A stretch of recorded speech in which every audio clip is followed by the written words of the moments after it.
What does your body feel like in zero gravity? What inspires you to become an astronaut? What exercise do you do, and do you sweat in space? Would a yo-yo work in microgravity? So it works.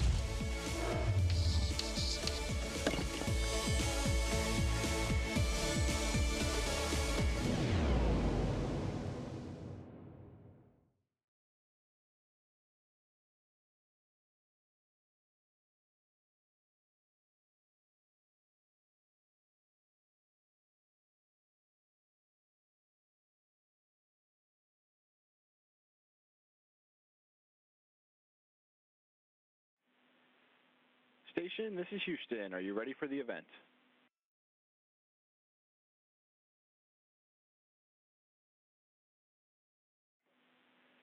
Oakland Community College and Lake Orion High School. This is Mission Control Houston. Please call station for a voice check.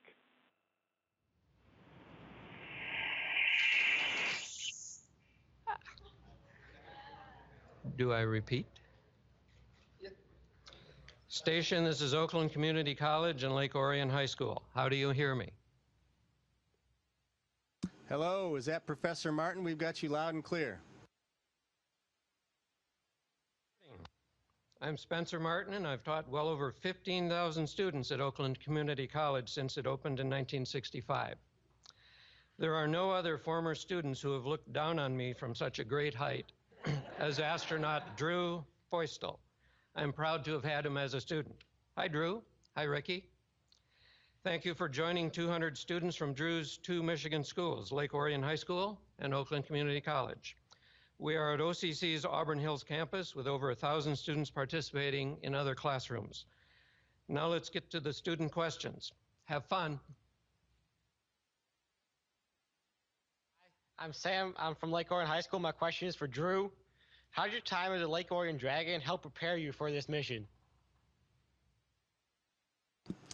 Well, Sam, what it taught me was that I needed to try to do better. I struggled in high school a little bit. I didn't do as well as I would have liked, and I realized early on, shortly after my time there, that if I wanted to achieve some great and fantastic goals like becoming an astronaut, that I needed to do better. And it set me up for success. I had some great experiences at Lake Orion High School, and that was a very impressionable part of my life, but I was glad to be there. I'm proud to be a graduate, and I was lucky from after Lake Orion to move on to greater things.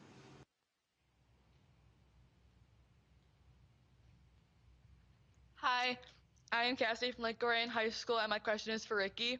What kind of medical testing does an astronaut have to go through to be physically and mentally fit for duty? Just about everything the doctors can think of. It starts from the time we're selected, and it doesn't really stop pre-flight. And in fact, this week, Drew and I spent before lunch time taking images of the back of each other's retinas. So it's a kind of continual process. We want to make sure people are healthy before they fly.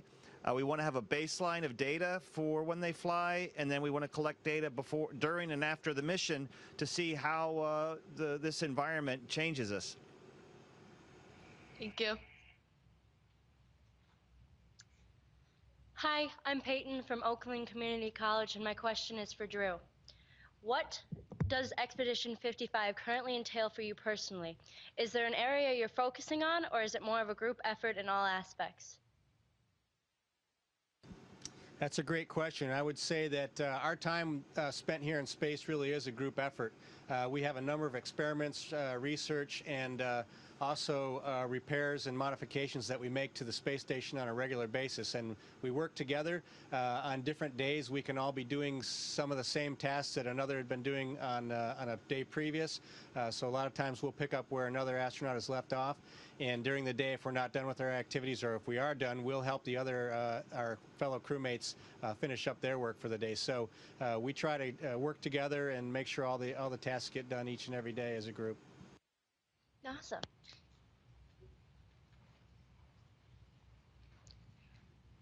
Hi, I'm Raj. I'm from Oakland Community College, and my question is for Ricky. How will commercial and government-funded space programs cooperate or compete in the future of human space flight?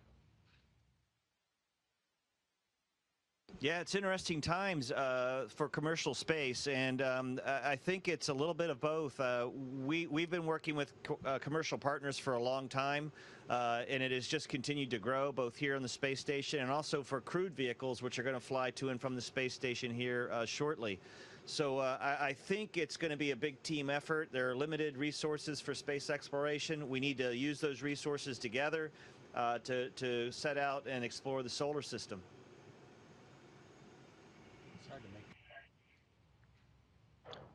Hi, my name is Jacob from Lake Orion High School, and my question is for Drew. Who or what do you believe was your greatest motivator in your journey to become an astronaut? What drove you? Thanks for the question, Jacob. I was driven by just a desire to achieve the goals that I had set forth. You know, when I was young, I grew up watching a lot of sci-fi and fantasy shows about space exploration, and I always thought that that was amazing and that someday humans really would explore space. And then I learned one day about the achievements of my great-great-uncle and some of the work that he did early in his life. It didn't have anything to do with space exploration, but as a professional, he did some pretty amazing. He achieved some pretty amazing goals of his own, and that allowed me to realize that I had those capabilities in me, and that all I really needed to do was push myself and dig deep, and that I could achieve anything I put out before me. Thank you.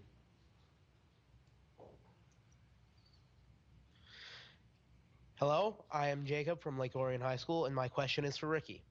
How do we use model organisms for research aboard the space station? Jacob, we've been using simple organisms on the space station for a while. We want things that are easy to care for. They reproduce fairly quickly.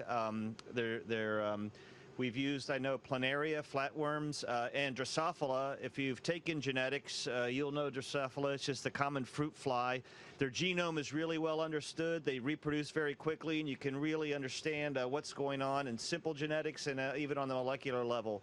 So those are two that leap to mind. We actually have a piece of hardware, a new piece of hardware that will help us with fruit fly experiments and better understand the environment that we live in and how it affects your genetic makeup.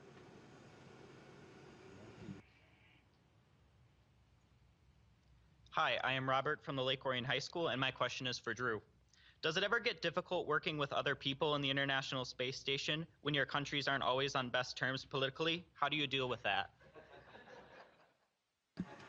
You know, that's a great question. Sometimes we have a hard time working with each other that aren't from different countries, but for the most part, we're all here to get along. And to be honest, you know, we have 2 Russian crew members here on the space station with us now, and a Japanese colleague, Japanese astronaut as well. And between the 6 of us, we all have great relationships. We spend a lot of time together before we fly in space, and we spend obviously every day together while we're in space. And I would say that the challenges of politics on Earth really do not transfer to the International Space Station. We are all here with a common goal, and that is to get the work done that we've been sent here to do. And that's how we work each and every day, and the politics is never an issue and never gets in the way, and we treat our colleagues like brothers and sisters, absolutely.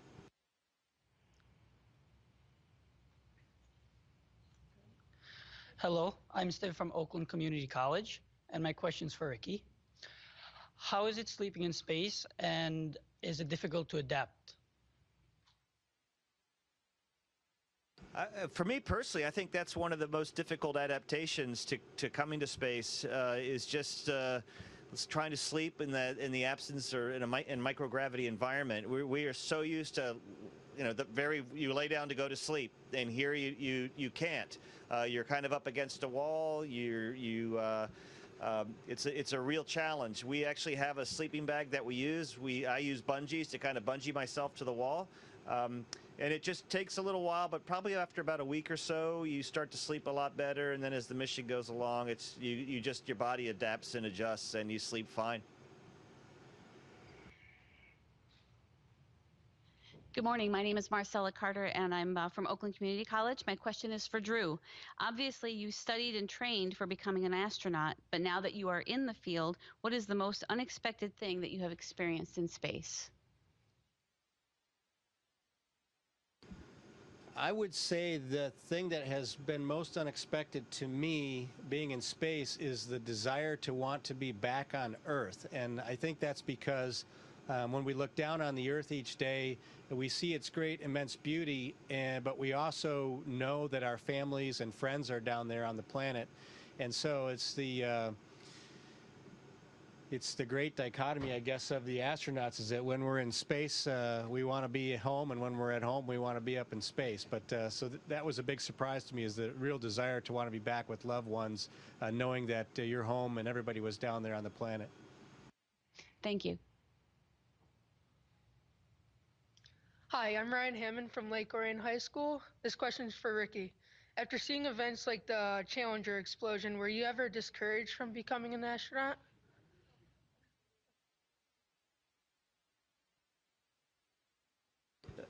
Anytime you lose a crew member, Challenger, Columbia, back in the early Apollo program, it's a tragedy. But the work goes on. Those folks, I think, would be disappointed if we stopped doing something that meant so much to them. So I think everything we do up here is in essence a tribute to the people who have gone before us and the people that have lost their lives to make all of this possible. So it didn't discourage me at all.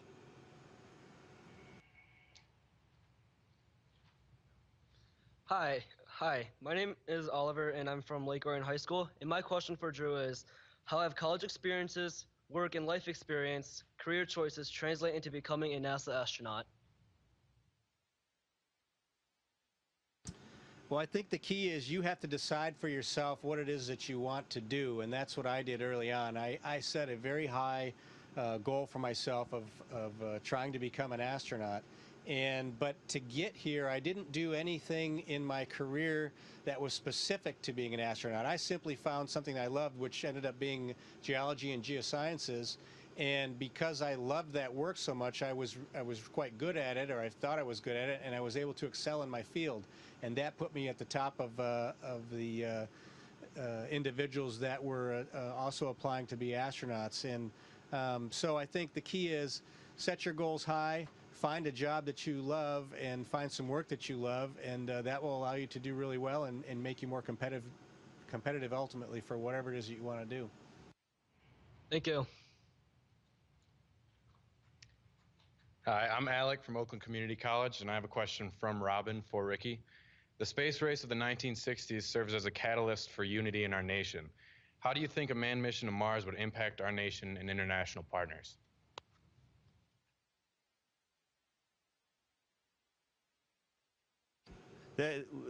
Great point. Yeah, the way our exploration of space has evolved, I think, says a lot about the core values that we as humans all share. The International Space Station, I think, is showing us right now how we're going to go out and explore the solar system. It's going to be together, and we will be not United States astronauts or Russian cosmonauts or Japanese astronauts. We will be humans, and we will explore the solar system as a species, not as members of a political entity. And I think that's a real hopeful vision for our future.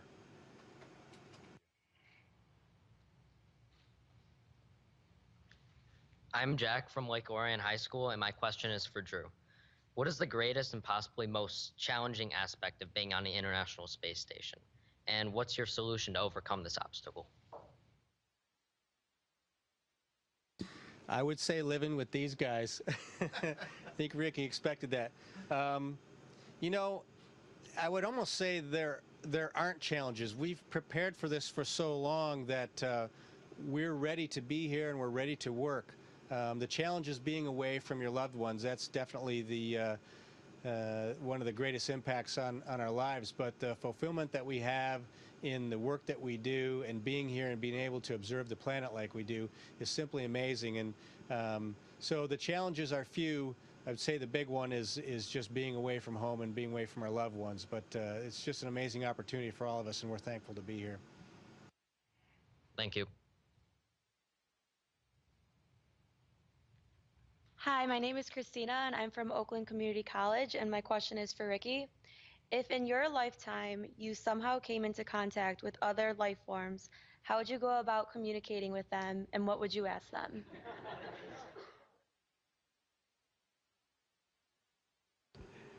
Well, yeah, you're assuming we speak the same language, but I think we would speak the same language of science and mathematics, and I think that would be the questions if we do come across another life form, just how they arrived to the technology that they would have, and how they utilize science and mathematics to help grow their society. I think that'd be a really fascinating question. And what would you ask them?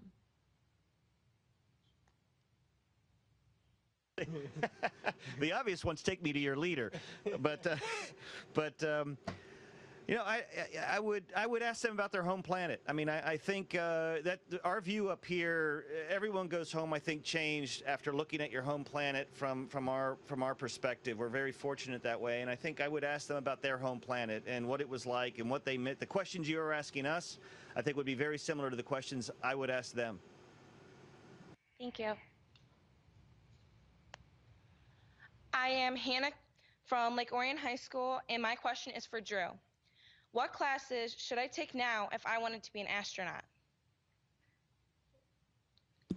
I think right now, if you want to be an astronaut, you need to take classes based in mathematics and science, engineering, technology. Those are all very critical to the work that we do now.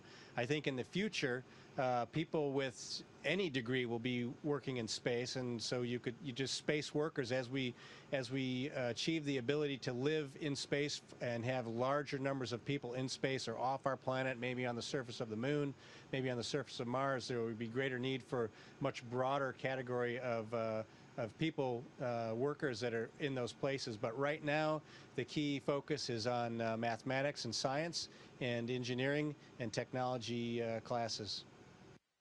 Thank you. Hi, I am Berenice from Lake Orion High School, and my question is for Ricky. During your stay in space, what is one thing you miss about Earth the most, aside from friends and family? Weather. I think that's a pretty easy one. Just the sound of thunder, the smell of ozone from lightning, the breeze in your face. Just changes in weather. The weather's always the same on the International Space Station, and we get to look down at the weather occurring on our planet. And I think I'll be looking forward to seeing that and experiencing that again when I get back home. Thank you. Hi, I'm Nina. I'm from Oakland Community College, and my question is for Drew. What is your greatest hope for humanity's future in space exploration, and what will it take to achieve that? I think my greatest hope for humanity is that we learn to live off of the planet Earth. I think that's important for us. I think that if you look at the history of our planet, the changes it's gone through, the fact that the dinosaurs are no longer here, that is a challenge for us. We need to learn to live off of this planet. And I hope that in years to come that we will achieve that goal and eventually move out into this solar system and beyond, so that we can explore space, live in space, and allow humans to continue on, because I don't believe that as a species on planet Earth we will be able to go on forever, just because of the risks of we're single fault tolerant with our planet right now. One place to live and only one home. Thank you so much. Hi, I'm Emma from Lake Orion High School, and my question is for Ricky. If there was a soundtrack that came with watching the Earth and space as you orbit, what would it be?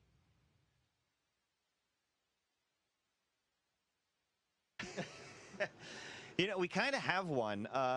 We each loaded a small iPod with a lot of our favorite music, and you'll see people listening to music a lot up here when they're looking out the window, when they're exercising, or even while we're working. So I think much like on Earth, we would each have our own soundtrack of our own personal music selection, and fortunately we're able to carry that with us.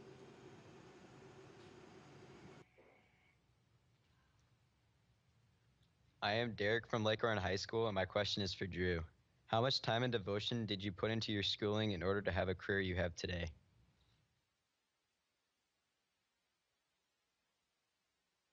Well, I went to school for 12 more years after high school. I first started at Oakland Community College for 3 years and then went on to Purdue University for 3 more to achieve my bachelor's degree, stayed for another 2 for a master's degree, and then 4 years in Canada at Queen's University for my PhD. So basically double the time I spent in high school. All right, thank you. Hello, by the way, thank you for your service to our country. I am Helena from Oakland Community College, and my question is for Ricky. If you could see anything you wanted while in space, what is the one thing you would like to see and why?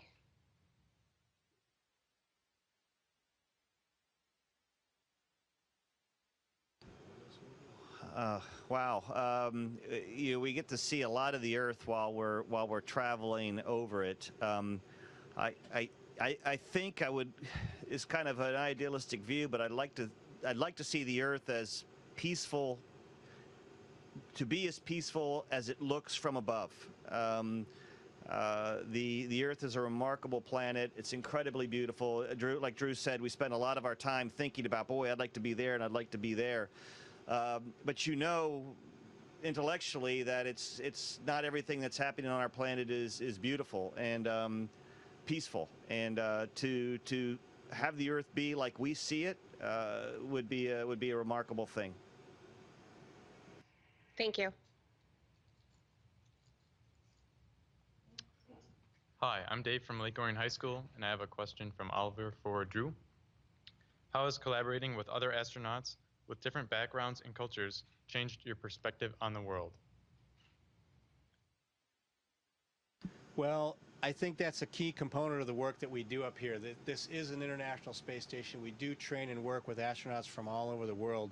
And I think that allows us, each of us as astronauts, to have a broader view of humanity, understand that our differences are oftentimes petty, and that all challenges can be overcome. If you just look at how magnificent the International Space Station is, how large it is, the type of work that we do up here, and the fact that we've been living here in space for 18 years nonstop, and the Russians on their space stations before that with international partners participating, you realize that it really is an asset to have those multiple nations participating and multiple cultures involved in the work that we do here. In fact, it's key to our success.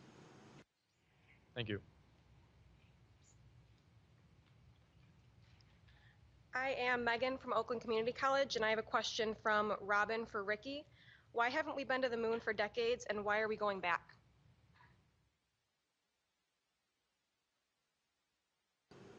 Yeah, I think about that question a lot, and I don't really have a good answer for you because I'm old enough to remember the tail end of the Apollo program, and I thought by now we'd be out in the solar system. But what we do is hard. The Apollo program, we made it look easy, but what we do is hard. Everything's going to take incremental steps.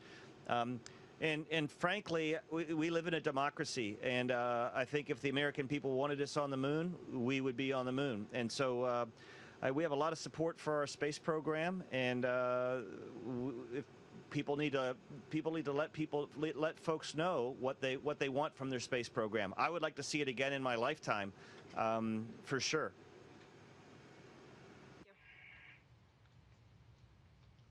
Good morning. I'm Marian Janopoulos, the superintendent in Lake Orion. First of all, I can't tell you how incredible this opportunity is for all of us who are here today. Our students are just thrilled to be here. We are most appreciative and thank you so much, especially that you wore the right shirt the first time for Lake Orion High School, and then were able to put on your Oakland Community College shirt afterwards. We wish you a very safe travel home. We look forward to you coming back to Earth. Thank you, thank you, thank you. Well, thank you all for showing up. A big shout out to Lake Orion, all my family and friends there, and of course OCC gave me a great start on my education, and I'm proud to be a graduate of both of those schools. Thanks everybody. Best of luck in all that you endeavor to do, and keep following us on nasa.gov. Stay tuned into what we're doing, and hopefully you can become a part of this great space station or whatever exploration we're doing in space when it comes time. So thanks again. Take care, everybody. Station, this is Houston ACR. That concludes the event. Thank you to all participants from Oakland Community College and Lake Orion High School. Station, we are now resuming operational audio communications.